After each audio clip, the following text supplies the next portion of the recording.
L'option de délocalisation totale du CHU définitivement écartée. La RS a enfin dévoilé son plan de nettoyage.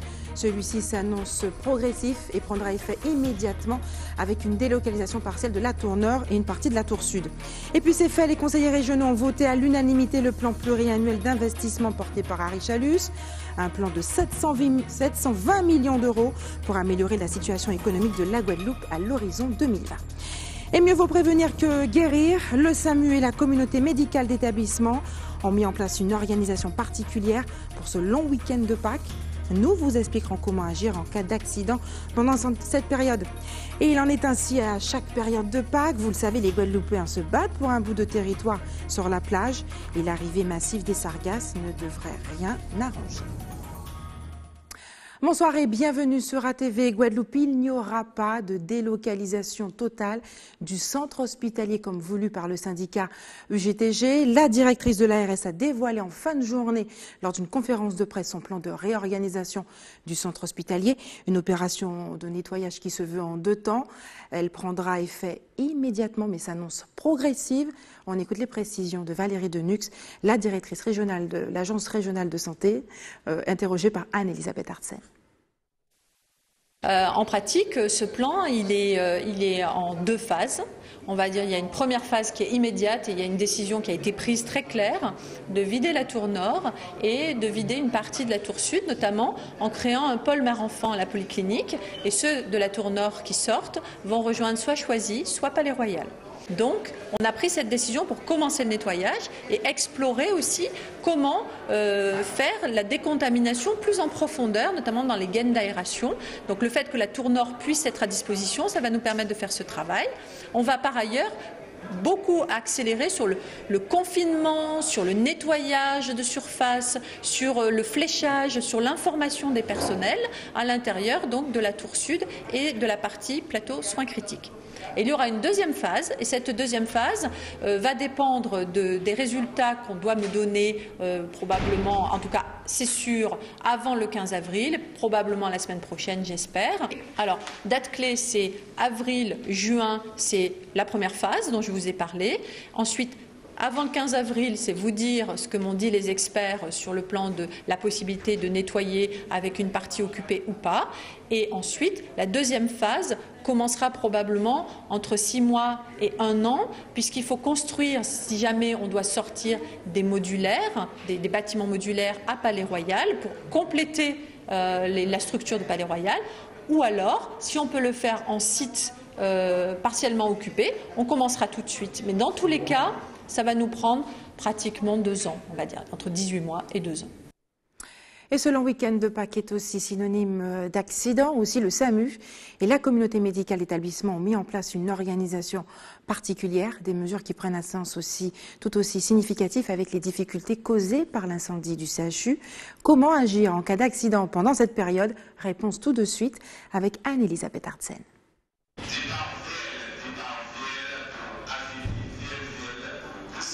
À l'approche du week-end de Pâques, la communauté médicale d'établissement et le SAMU se tiennent prêts à répondre aux sollicitations médicales qui surviendraient dans notre archipel. Nous avons donc bien sûr les urgences du CHU qui sont implantées actuellement au niveau des consultations externes, au niveau du rez-de-chaussée inférieur du CHU, qui fonctionne 24 heures sur 24. Nous avons bien sûr le service des urgences de la clinique des Eaux Claires aussi qui assure un accueil H24. Sur la Basse-Terre, il y a le CHBT et son service d'accueil des urgences. En accord avec nos collègues médecins libéraux, nous pouvons rappeler que les maisons médicales de la DGUP se situent à Chauvel au bas du CHU, au niveau de Capesterre, au niveau de la commune de Sainte-Rose, vous avez une maison médicale, et il y a surtout la maison médicale du Moule. Et puis surtout, le 15 reste le numéro pour les urgences un peu plus importantes que celles qui relèvent de la consultation de la permanence des soins. Le SAMU est en charge de la régulation des appels pour l'aide médicale d'urgence. L'appelant tombe sur un assistant de régulation médicale qui prend le motif de l'appel pour classer si c'est quelque chose d'urgent ou non urgent. Ensuite, il prend également l'adresse de l'intervention, donc soit l'adresse du domicile des patients ou éventuellement le lieu sur la voie publique quand il s'agit d'un accident de la route, pour pouvoir avoir une adresse exacte et envoyer les secours sur place. Selon la gravité, l'appel est transmis au médecin régulateur. Notre rôle est de juger quels moyens de transport on envoie aux gens, donc soit des pompiers, des ambulances ou éventuellement le médecin du SAMU par le SMUR, selon le motif de l'appel. Il n'y aura pas plus de personnes au centre de régulation. Après, c'est à nous à essayer d'être plus carrés dans nos prises en charge. Bon, je ne pense pas qu'il y ait plus d'appels depuis l'incendie. Après, c'est vrai que pour ceux qui travaillent au SAMU et également au SMUR, la difficulté était d'orienter les patients au bon endroit parce que nous avons été délocalisés, donc avec des prises en charge chirurgicales plutôt sur la clinique des Eaux Claires et le reste médical sur le CHU. La permanence des médecins s'effectuera donc au niveau des maisons médicalisées de garde du vendredi 30 mars au lundi 2 avril de 8h à minuit. Les services de santé recommandent par ailleurs la plus grande prudence et plus de vigilance tout au long de ce week-end de Pâques. Et c'est l'événement politique du jour. Les conseillers régionaux ont voté à l'unanimité aujourd'hui le plan pluriannuel d'investissement porté par Harry Chalus à l'occasion de la première plénière de l'année. Il s'agit d'un plan d'un montant de 720 millions d'euros qui servira à financer les grands projets promis pendant la campagne électorale du nouveau président de région afin d'accroître l'attractivité du territoire. Récit de cette plénière avec Yvan Lemar. Le plan pluriannuel d'investissement 2018-2020 présenté par l'équipe régionale s'élève à 720 millions d'euros, dont 235 millions de subventions pour les collectivités locales. C'est un PPI que nous pouvons amender, faire évoluer. Ce qui est important, c'est de le présenter, discuter là-dessus dans l'intérêt des Guadeloupéens. Je suis très content de voir que les responsables, M. Losbach s'en est occupé, et chaque président de commission a fait une intervention en fonction de ce qu'attendent les Guadeloupéens et que nous allons maintenant nous mettre en axe pour pouvoir mettre en place ce PPI. N'en déplaise à certains, nous ferons le maximum pour pouvoir mettre en place ce PPI, donner de la richesse aux Guadeloupéens. 9 axes ont été définis: infrastructures et réseaux routiers, équipements sportifs, développement numérique, développement touristique et attractivité du territoire, transport, appui aux communes, plan d'urgence pour l'eau potable, mise en valeur de l'environnement et enseignement supérieur. Pour l'opposition, ce PPI n'a rien d'innovant. Il n'y a aucune innovation, il n'y a aucune nouveauté dans le PPI, si ce n'est que ce PPI arrive avec 2 ans et 3 mois après, au motif qu'il fallait redresser les marges de manœuvre de la région. Vous redressez une collectivité excédentaire, faire perdre à la Guadeloupe 2 ans et demi pour un hypothétique motif de redressement de comptes, c'est absolument ahurissant. Je ne comprends pas qu'on prenne 2 ans et 3 mois pour revenir à ce que nous avions décidé. Sur le marché d'intérêt régional, ce n'est pas neuf. J'ai l'étude, je l'ai emmenée ici pour dire qu'on peut faire. Non, manifestement, il y a beaucoup de mousse, mais vraiment peu de chocolat. Malgré quelques joutes verbales, ce plan pluriannuel d'investissement 2018-2020 a été voté à l'unanimité. Et le président Harry Chalus fonde de grands espoirs concernant ce plan d'investissement. En 2020, année préélectorale, l'heure sera au bilan pour déterminer la pertinence, en tout cas, de cette stratégie. Selon vous, ce plan peut-il améliorer la situation économique de la Guadeloupe? Yvan Lemar vous a posé la question. On écoute vos réponses. Moi, ce que je dirais là-dessus, en fin de compte, bon, ils sont un peu tous pareils, mais sauf que, bon, après ça, selon ce qu'il disait, en fin de compte, qu'il est là pour, améliorer le quotidien des citoyens. Donc, je pense qu'il est apte à le faire, mais reste à savoir ce qu'il pourrait le faire, parce qu'en fin de compte, c'est-à-dire que vu la situation économique maintenant, ce sera toujours pareil pour tout le monde. On peut changer de président. Moi, je pense que vu les choses, ça ne va pas s'améliorer. Ce sera peut-être toujours pareil. Et puis voilà quoi. Il y a toujours moyen d'améliorer les choses, puisqu'on sait bien que ce n'est pas l'idéal. Donc il y a toujours moyen d'améliorer les choses. Alors Richard dit c'est qui pourra le faire. Je ne sais pas. Il faut qu'on lui laisse peut-être encore le temps, vu l'état dans lequel il a trouvé la région. Il faut qu'on lui laisse le temps. Les choses ne se règlent pas en 2, 4, 6. Donc bon, voilà. C'est difficile, ça sera long. Il peut arriver, mais ça sera long. Franchement, je ne sais pas si ça serait possible. Je ne sais pas. Et tout à fait. Déjà, rien que pour le réseau routier qui va améliorer, ça va beaucoup améliorer notre vie quotidienne. Et sur l'eau, etc., est-ce que vous pensez on attend, parce que ça c'est un problème qui existe depuis avant Chalus. Donc le problème de l'eau, c'est toujours présent, c'est au quotidien que certaines personnes vivant en Guadeloupe le vivent, notamment les hôtels même, qui vraiment à cette période, les touristes ils arrivent, il n'y a pas d'eau. Là, les choses sont compliquées, je trouve. Donc, mais c'est pas d'un coup de bâton magique non plus que la Chalus il va régler tout ça tout seul. Donc il faut l'aide de l'État et les autres organismes pour y arriver, quoi. Je pense qu'en ce moment, ce qu'il est en train de faire pour la Guadeloupe, c'est vraiment c'est correct, quoi, en fait. Avec ce qu'il a mis en place pour le CHU, j'ai vu hier qu'il avait débloqué des fonds pour Goyave, pour la commune de Goyave. Donc pour moi, il reste un bon président de région. Au moins s'il a la volonté. Mais on pourra juger après sur le bilan qu'il présentera. Politique toujours. Demain sera le 60e anniversaire de la création du Parti communiste guadeloupéen. Le secrétaire général du parti a accepté d'être notre invité ce soir. Félix Flemin, bonsoir. Bonsoir. Merci d'avoir accepté notre invitation ce soir. Évidemment, je vous pose la question. Votre avis? Victorin Lurel dit que ce plan pluriannuel n'est pas innovant. Vous, qu'en pensez-vous? Écoutez, Victorin Lurel, Chalus, tous ceux qui, depuis plus d'une trentaine d'années, ont présidé à les affaires de la Guadeloupe, qu'ils soient président de conseil régional, président de conseil général, ont échoué. La réalité du pays le prouve.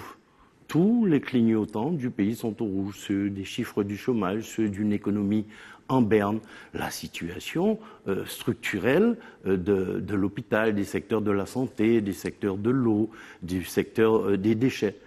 Donc il faut bien comprendre que la vraie question n'est pas celle des hommes, par-delà la question des hommes, c'est la question du système dans lequel nous évoluons. Et c'est bien ce système-là qu'il faut changer.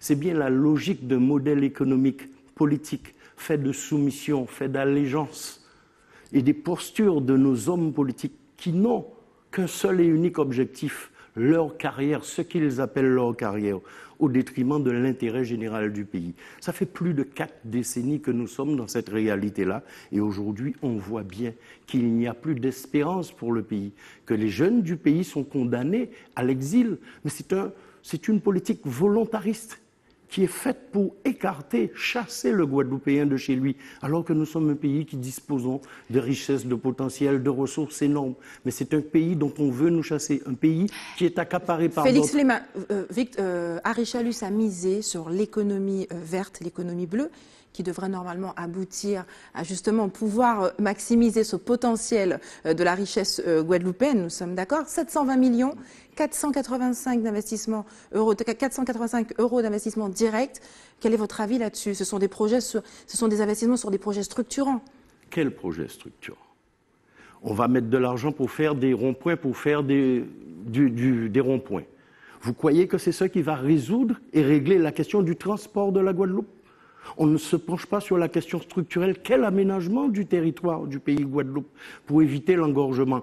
Quels moyens de transport collectif, pourquoi pas par voie ferrée, pour résoudre de manière définitive la problématique? Vous croyez que c'est lorsqu'on va investir dans des ronds-points qu'on va supprimer les embouteillages et qu'on va ainsi soulager les travailleurs qui se lèvent à 4 heures du matin pour rejoindre leur lieu de travail? 2 heures de route à l'aller, 2 heures de route au retour? Vous croyez que, faute d'un aménagement, d'une volonté, une vision globale du pays Guadeloupe, qu'on va régler ces problèmes-là? Si ce n'était que de l'argent, ça fait belle lurette que le gouvernement et tous les présidents qui se succèdent, on ne parle que de millions, mais il n'y a pas de vision, il n'y a pas de projet. Alors précisément, il est temps d'en sortir. Il est temps de sortir de cette logique-là qui a échoué. Il est temps aujourd'hui de mettre en place une autre manière d'aborder les problématiques du pays. Demain, le Parti communiste guadeloupéen fêtera ses 60 ans d'existence. Il a été créé en 58. Il a pris vraiment réellement forme. Il a été organisé en 44. Est-ce que lui aussi n'a pas échoué finalement dans cette mission? Écoutez, le Parti communiste guadeloupéen n'a pas eu à gérer la Guadeloupe. Mais pourtant, il a été d'un apport considérable. Si aujourd'hui, il y a encore des Guadeloupéens debout qui peuvent se soigner, qui ont eu accès à l'éducation, le Parti communiste guadeloupéen peut s'enorgueillir d'avoir contribué par ses luttes, par son combat avec les travailleurs, à améliorer le sort des familles guadeloupéennes. Donc, le Parti communiste guadeloupéen, il a sa responsabilité parce qu'il n'a pas su mobiliser et entraîner avec lui tous les Guadeloupéens qui aspirent à des changements réels, qui aspirent à modifier, à changer la relation de domination que nous avons avec la France. Nous n'avons pas su mobiliser, rassembler tout ça. Nous ne jetons pas pour autant le manche après la cognée. Nous persévérons. Nous voulons aujourd'hui précisément nous adresser aux Guadeloupéens eux-mêmes. Nous avons tenté de le faire, mais il n'est pas mort, madame.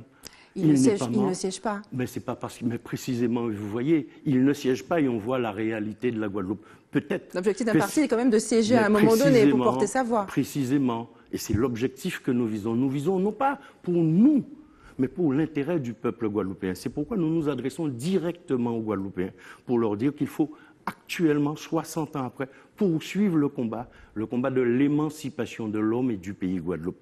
La Guadeloupe ne va pas trouver de réponse aux problèmes qui l'assaillent tant que nous serons enferrés dans les rêtes actuels de la domination, de la soumission coloniale, de la domination capitaliste. Il faut un pouvoir guadeloupéen autonome pour construire ce pays-là dans des relations différentes avec la France, pour parler d'égal à égal avec l'État français, avoir une souveraineté partagée pour aménager notre pays dans l'intérêt du peuple guadeloupéen, dans l'intérêt des travailleurs guadeloupéens et non pas dans l'intérêt du pouvoir français qui est à la solde des capitalistes. Et depuis 70 ans, qu'on verse de l'argent en Guadeloupe, c'est dans un panier sans fond parce que cet argent-là ne sert pas au développement du pays. Eh bien, continuons le combat et je m'adresse, grâce à votre antenne, à la nouvelle génération de Guadeloupéens, de leur dire de venir s'impliquer dans la construction du pays qui est le leur.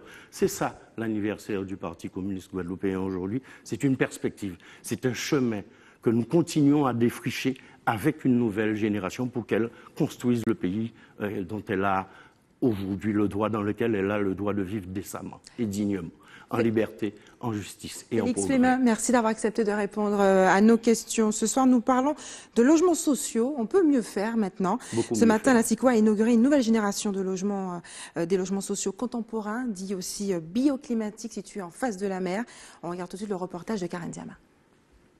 Terminé. Les anciens logements sociaux, exigus et peu agréables visuellement, place à la nouvelle génération et son architecture moderne. C'est une nouvelle ère, une nouvelle ère qui se dessine dans le logement social. On change de modèle économique, si vous voulez. On essaie d'être beaucoup plus à taille humaine. Nous créons donc des programmes, comme vous le voyez, avec 4 ou 5 niveaux maximum et des logements beaucoup plus modernes, spacieux, bioclimatiques, avec aussi l'énergie qui est prise en compte avec les panneaux solaires. Bref, nous avons donc des logements vraiment de qualité à moindre coût. Dans cette nouvelle résidence entièrement tournée vers les énergies renouvelables, tout a été pensé pour accueillir tout type de public. Tous les logements sont accessibles aux personnes à handicap. C'est important, que ce soit handicap moteur ou handicap visuel. Nous avons donc, depuis l'entrée, des ascenseurs qui sont accessibles et vous avez à chaque appartement la possibilité d'entrer avec quelquefois en braille pour ceux qui sont malvoyants.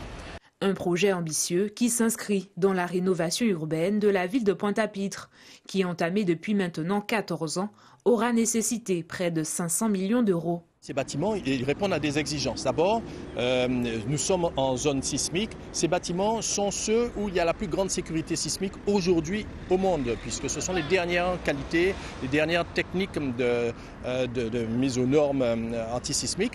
Et bien sûr, ces bâtiments, ils tiennent compte des autres aléas climatiques. Nous sommes par exemple dans un quartier au bord de l'eau, qui est un quartier qui est menacé en cas de montée des eaux, en cas d'inondation. Eh bien, ce bâtiment en tient compte puisqu'il est surélevé de 2 mètres. Il a des zones de collecte des eaux pluviales pour utiliser pour les toilettes. Donc il y a un certain nombre d'éléments qui font que ce sont des bâtiments qui sont les plus en phase avec les besoins actuels. Prochaine étape, la construction d'une résidence quasi similaire où serait inclus un jardin participatif. Objectif, favoriser la convivialité au sein des logements sociaux. Il faut pouvoir mourir aussi bien que l'on a vécu, disait la diététicienne Paul Néra. Et nos condiments peuvent nous y aider. Curcuma, gingembre, moringa, basilic, tous ces condiments présentent de multiples bienfaits qui étaient présentés aujourd'hui par 2 expertes au panier bio du village de Jarry. Patrick Curé, Moïse Dexter et Linda Kayarsi ont pris quelques notes. Remettre au goût du jour certaines saveurs qui ont tendance à quitter nos assiettes, telle est la mission de Mon Panier Bio Guadeloupe. Dans son atelier culinaire dédié à l'agrotransformation, l'association donne des conseils sur l'utilisation et le dosage des condiments alicaments comme le curcuma ou le bilembi. Tous ces produits sont à consommer de façon régulière dans nos assiettes à petite quantité, notamment le bilembi, le curcuma et le gingembre, qui sont des produits à consommer en petite quantité mais régulièrement. Et il s'agit aussi de montrer aux gens les différents dosages des différents produits. En temps longtemps, justement, il faut qu'ils soient dans notre quotidien parce que c'est ça qui a donné de la force à nos parents et c'est ça justement qui va nous permettre aussi, nous, d'avancer. Venu des Indes, le bilembi reste peu connu. Pourtant, on le retrouve un peu partout sur le territoire. Le bilembi, oui, je l'ai connu à Mayotte. Et j'ai eu l'occasion de le manger en rougaille, c'est-à-dire en préparation, en nettoyant, en échaudant. Et comme j'ai entendu justement dans cet atelier qu'on allait faire une préparation, je suis venue voir si les deux coutumes se ressemblent un peu. Mais je sais que ça a quand même des vertus et que c'est très bon pour l'organisme. Je suis venue aujourd'hui pour découvrir, puisque je sais que c'est un produit qui est de chez nous et beaucoup utilisé par la communauté indienne. Mais moi, comme je ne connais pas, je suis venue voir. Et ça tombe à pic puisque il y a l'atelier qui va nous indiquer comment faire le jus et je crois que c'est un hachis de bilembi. Donc je ne connais pas, je viens découvrir. Moringa, gingembre ou encore le persil, autant de condiments qui viennent enrichir des plats sains et équilibrés pour le plaisir des papilles. Et restez sur ATV Guadeloupe dans quelques minutes. Vous verrez la guerre de position pour avoir un emplacement sur les plages pendant cette période de Pâques. Et puis nous assisterons à la 26e édition du Bocaux d'Or, de quoi nous donner envie de manger ce soir. Mais avant, cette question de société, quelle place pour les personnes autistes dans notre société? Nos confrères d'ATV Martinique ont rencontré Tara, une jeune femme de 18 ans autiste qui a bien du mal à s'intégrer. Reportage Louis Sabas, Aurélie Talmansi. Tiens, maman prend pour toi. C'est toujours le même rituel. T'étais pas obligée de me tenir comme ça, maman. Une fois rentrée à la maison, Tara se change et entame son goûter. Âgée de 18 ans, la jeune femme souffre d'autisme. Pas question de changer ses habitudes. Si on ne fait pas ce qu'elle demande, surtout sans rituel, elle pleure, elle fait des crises, enfin entre guillemets. Voilà, c'est sa manière de fonctionner. Un handicap difficile à vivre au quotidien pour Nicaise. Mais cette mère de famille peut compter sur le soutien de ses autres enfants. À 7 ans, Déborah endosse volontiers le rôle de petite maman. Quand maman a besoin d'aide, et quand Yann aussi, et moi aussi je m'occupe de Tara. Parce que c'est ma sœur et aussi elle est handicapée. Je l'aide à mettre les chaussures, aussi à s'habiller. Comme Tara, il serait environ 2500 autistes en Martinique. Une population peu visible, car le handicap est encore tabou dans notre île. Nicaise souffre du regard que d'autres portent sur sa fille. Comme moi, j'ai dit que je mettrais une pancarte sur le dos de ma fille pour dire qu'elle est handicapée. Comme ça, on n'aurait pas à la regarder comme ils regardent. Les gens regardent les enfants comme si ce sont des monstres. Comme si ils ont jamais vu les enfants. Et pourtant, ma fille, physiquement, elle n'est pas vraiment handicapée. Mais les gens, le regard, ça blesse. Ça tue vraiment. Des situations déplaisantes qui n'empêchent pas cette famille de vivre le plus naturellement possible. Tara est suivie par le centre spécialisé Les Lucioles au Lamentin. En Martinique, près d'une quinzaine de structures du même genre prennent en charge les personnes autistes, de 3 à 60 ans, en hébergement ou accueil de jour. Mais les places restent insuffisantes. Il y a très peu de places dans les structures pour prendre en charge les usagers. Exemple, je vous ai dit, à Martinique Autisme, on a une centaine d'usagers et il y a des listes d'attente pour les différentes structures. Par exemple, pour les Lucioles, l'enfant est pris en charge de 6 ans jusqu'à 20 ans. Donc vous comprenez que quand un enfant entre à 6 ans, il faut attendre 14 ans pour qu'il libère une place. Donc on se retrouve avec des listes d'attente. Pareil pour le pôle adulte, il y a très peu de places à la masse d'accueil de jour et d'hébergement. Et là, les personnes sont accueillies de 20 ans à 60 ans, donc avant que des places se libèrent, des usagers peuvent attendre plusieurs années. Difficile de savoir ce qu'il advient des autistes non pris en charge. Pourtant, le suivi de cet handicap est primordial pour le développement et l'insertion de ce public. Et regardez ces images, elles ont été prises depuis une plage de Guyane. Les sargasses sont aussi de retour sur le territoire. Elles sont visibles notamment sur les plages de Cayenne, d'Awala, de Yelimapo et de Rémire-Montjoly. Et puis, chez nous, il est ainsi à chaque période de Pâques, les Guadeloupéens se battent pour un bout de territoire sur la plage. L'arrivée massive des sargasses ne devrait rien arranger. Reportage ce soir sur cette guerre pour les emplacements qui commencent de plus en plus tôt avec Patrick Curie et Moïse Dexter. Trouver un emplacement en cette période, c'est toujours un casse-tête, alors il faut ruser. Certains vont baliser l'emplacement et d'autres viendront en avance s'installer, à chacun sa méthode. Comme c'est pas la première fois que ma famille vient de camper ici, ils sont venus et la place était toujours là. Et il y a des gens qui sont mis les bandeaux un peu plus loin et tout le monde a piqué des bateaux, des trucs. Les endroits où il va le placer. On trouve que cette année-là, c'est la sécurité parce que si tu laisses les bâches libres, les gens peuvent entreprendre, mais quand tu mets les bâches, la nuit tu le fermes et c'est qu'il y a des gens à l'intérieur. Comme ça, il te donne un peu de sécurité. Et pas question de s'installer n'importe où, les services de la mairie veillent au grain. Depuis dimanche, moi, j'étais juste au fond, l'autre côté là. Comme le service de la mairie de cette année venu voir nous, ils ont dit nous c'est interdit pour camper juste au fond du bois. Mais hier après-midi, moi venu trouver mon nom était caché. Ils ont trouvé cette place là ça que nous mettons là. On est bien tranquille, n'a pas de soucis. Nous amusons-nous bien. Pour certains, c'est au feeling qu'ils trouvent la place idéale avec parfois un aménagement atypique. L'emplacement là, c'est que j'aurais expliqué ça. Moi, je viens là, et après ça, moi, je trouve une petite place tranquille, c'est comment ça va marcher au suivant. Après, des côtés, ça a limité, on va pas y aller parce qu'il est limité au suivant. Quand on voit, c'est faire un coco, on va pas tenir bâche, on va tenir assez moyen, on prend bâche, on prend faire un coco et puis voilà. Et après, ça en fait un petit côté tranquille, quoi. Seul ou accompagné, trouver l'emplacement idéal reste important pour garantir le bon déroulement de ce week-end de Pâques. Et aujourd'hui avait lieu le concours culinaire Bocaux d'Or organisé au local de l'association First Class Service à Pointe-à-Pitre. Chaque année, des cuisiniers sont appelés à montrer ainsi leur savoir-faire, notamment dans la préparation du crabe. Reportage Karen Diama. Pour cette 8e édition du Bocaux d'Or, ce sont de nouveaux participants qui ont pu démontrer leur savoir-faire. Traditionnellement, le Bocaux d'Or était réservé à des cuisiniers confirmés, aux restaurateurs. Et donc, cette année, ils ont mis l'accent sur les apprenants. Et c'est tout naturellement, on nous a sollicité et nous avons donc participé à ce concours. Et avec donc le professeur de Trépé, professeur de cuisine, travaux pratiques, Monsieur Emmanuel Émile, il a donc choisi des apprentis, des apprenants chez nous qui sont en 2e année CAP pour participer à ce Bocaux d'Or. Pendant 3 heures, 8 binômes ont travaillé le crabe. Cet aliment noble, mais difficile à cuisiner. Ils vont être attendus sur la technicité. Il y a la technicité, la gustativité, la qualitativité. Donc aujourd'hui, ils vont plus travailler sur le crabe.